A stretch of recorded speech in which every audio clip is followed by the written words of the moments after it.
Uncharted 3 Drake's Deception was developed by Naughty Dog and published by Sony Computer Entertainment exclusively for the PS3. The game was directed by Amy Hennig and Justin Richmond. The game was first teased at the Spike Video Game Awards in 2010. Audiences got their first look at the game on the late night talk show Late Night with Jimmy Fallon. They also made sure to include a more robust online multiplayer that allowed for character customization and even a split-screen cooperative mode. The game was released on November 1st, 2011 for the PlayStation 3. The story of Uncharted 3 Drake's Deception takes place 2 years after Among Thieves. The game opens with Nathan Drake and Victor Sullivan going to a pub to meet with a man named Talbot, who's looking to purchase Nathan's ring, which belongs to his ancestor, Sir Francis Drake. Do you have it? Let's see the money first. Cutter.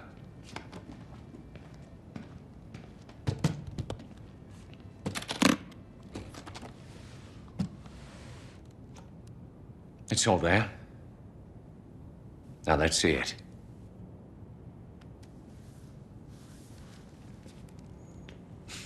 I'll need to authenticate it. Of course. Silver, 16th century, Elizabethan design, inscribed with Sir Francis Drake's motto. Well, it appears to be genuine. Well, of course it's genuine. If I may ask, how did you two come into this? Does it matter? My client will be very pleased. Hold on a minute. Sully, this is fake. I assure you, Mr. Drake. Whoa, you are right. This is phony as a $3 bill. What the hell are you trying to pull here? Perhaps I should be asking you. This is bullshit. Deal's off, pal. And you? You can tell your client you blew it. Come on, Nate, let's get the hell out of here. You're not really in a position to negotiate. Now give me the ring, take the case, and walk out of here like gentlemen. While you still can. Do as the man says, son. You're a thief. Well now, that's ironic.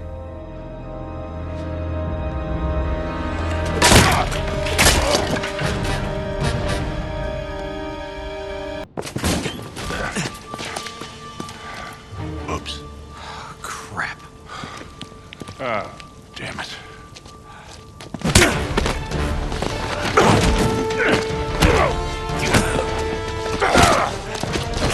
Come here.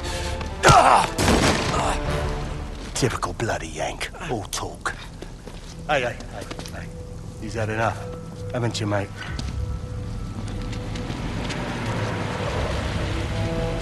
Don't. Stay down.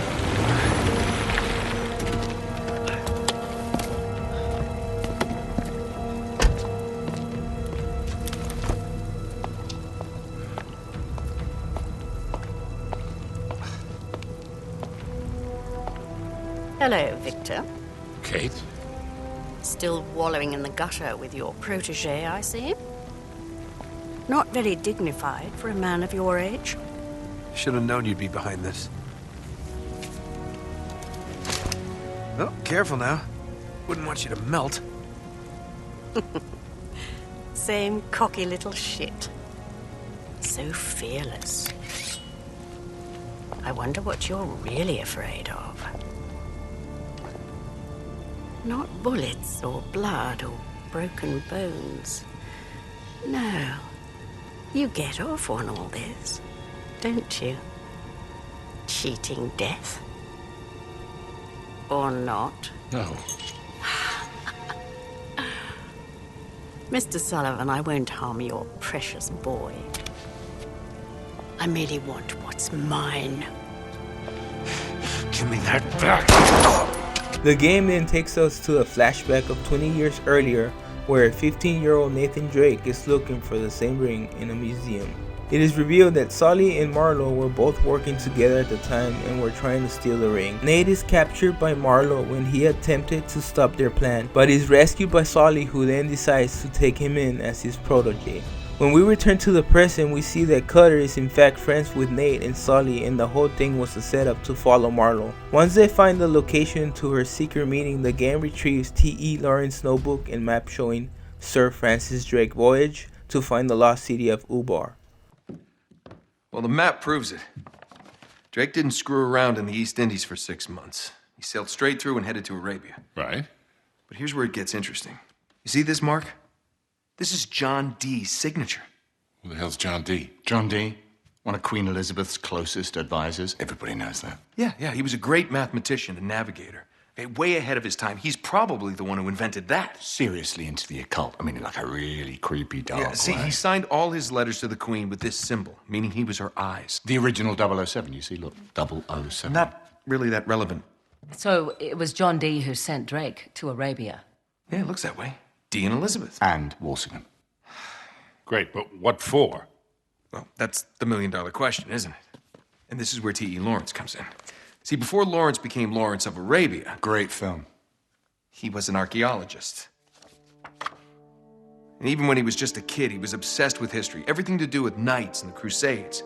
And he traveled all over, documenting every Crusader site he could find. It's all in here. All right, you've lost me completely, kid. What the hell has this got to do with Drake? I'm getting to that. See, after the war, Lawrence said that if he were ever to go back to Arabia, it would be to search for this place he called the Atlantis of the Sands. Now, the legend crops up over and over again under different names. Ubar, Aram of the Pillars, the City of Brass. But the story is always the same. Oh, city of immeasurable wealth, destroyed by God for its arrogance, swallowed forever in the sands of the Rubel Khali Desert. Right here. Well, I like the immeasurable wealth part anyway. And you think this is what Elizabeth and Dee sent Drake after? Oh, yeah. And more importantly, it's what Marlowe is after.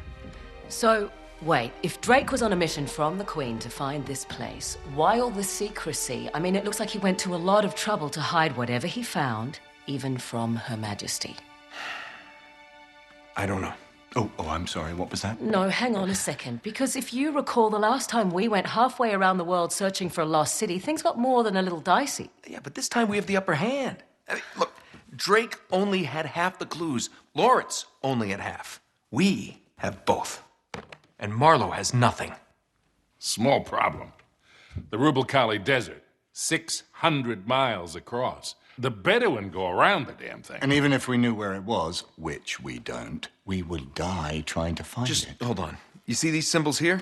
Yeah? Looks like Sabaean It's Sabaean script. script. Right. Look, the Crusaders were searching for the same lost city 1,000 years ago. But out of all the sites Lawrence documented, only 2 are marked with these symbols. One in Syria, the other in France. Oh. No, you 2 are going to Syria. We're heading to France. Look, we track down these clues. We find Lawrence's lost city. I'm sure of it. Well, and then what? How are we going to get across 600 miles of impassable wasteland? It's in the middle of the desert. So technically, it'd be about 300 miles. Look, I don't know. We'll figure it out. We burn that bridge when we get to it, eh? Exactly. What do you say? What the hell? So Nate and Sully team up to uncover what mysteries are hidden in Ubar and stop Marlowe and Talbot from using the power hidden within for their own evil intentions. The gameplay in Uncharted 3 Drake's Deception is the same as the previous installments. You still use cover during the shootouts to fight off enemies, and you can still use your fists to take down enemies. The biggest changes to the gameplay is that there is now a wider array of weapons to use from. You also now have the ability to toss back grenades thrown at you by enemies if you correctly time the button press when prompted. You can also disarm enemies of their weapons whenever you are unarmed or out of bullets. The set piece moments were definitely improved upon in this installment, featuring things such as fighting enemies while on horseback, engaging in hand-to-hand combat, and facing off against enemies in a cargo plane. Uncharted 3 Drake's Deception received critical acclaim. While some felt Uncharted 3 failed to live up to the expectations of Uncharted 2, everyone still agreed it was a great game. The game earned a 9 out of 10 on GameSpot and a 9.5 out of 10 on Game Informer, whereas IGN and Destructoid both gave it a perfect 10 out of 10. The game will go on to win several Best PS3 Game of 2011 awards, and it was ranked number 2 in GameSpro Top 10 Best PS3 Games. What do you say we try this again? My friends call me Sully. Nathan Drake. Nate. Drake, huh? Okay. I see great things in our future, kid. Great things. That's it for this episode of Game Overview. If you liked this video, be sure to give it a thumbs up. And if you want to see more, be sure to subscribe to the Game Rangers for more videos.